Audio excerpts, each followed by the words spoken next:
Now, prosecutors have been criticised for providing a poor service to bereaved families whose relatives were killed in road accidents. A joint study by the Crown Prosecution and police watchdogs finds that official guidance was often ignored and a lack of specialist training led to 1 in 10 cases collapsing. It calls for specialist prosecutors to be appointed. The report found the quality of CPS decision-making was not good enough in more than half of all cases reviewed. Communications between the CPS and bereaved families was judged to be poor in 75% of cases, and in over 40% of cases the prosecutor failed to see out the case to the end. Let's talk now to Martin Porter QC, specialist personal injury barrister. Thanks for being with us. Are these figures that you recognise in terms of dissatisfaction with the way these cases are handled? Yes, Ben, well, my particular area of expertise is to deal with cycling cases, and I've come across very many bereaved families whose loved one has been killed whilst out cycling, and I can say that just about universally there is frustration and disappointment about the way in which a prosecution has been handled or not happened, or the outcome of that.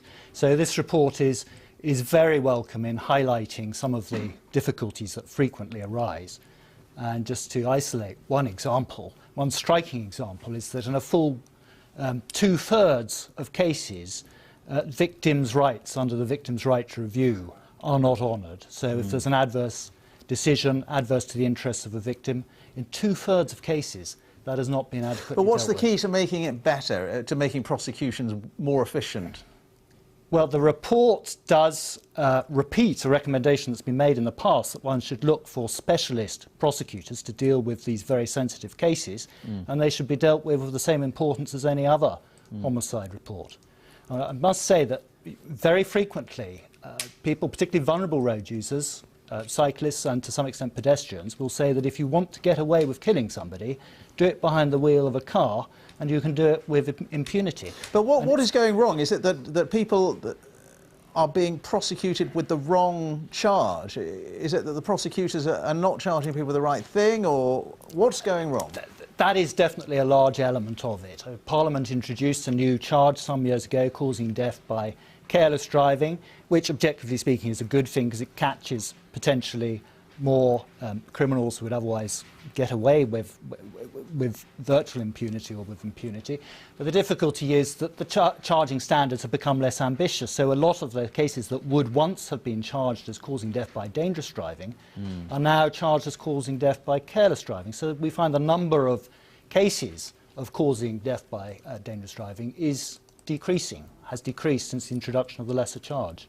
But there are some, I would want to leap to the defence of some prosecutors. I think some of the criticisms in this joint report are a little unfair. There's one prosecutor, the area and hence the prosecutor has not been identified, who took the decision to advise his police force that they should refer all fatal cases to him where there was a surviving participant, if you like, in the impact, in the collision.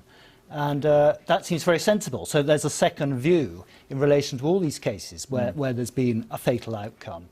But the inspectors chose to criticise that, and the inspectors have criticised prosecutors for, in four cases. 4 cases of the 72 they looked at were cases where pedestrians had been run down at night.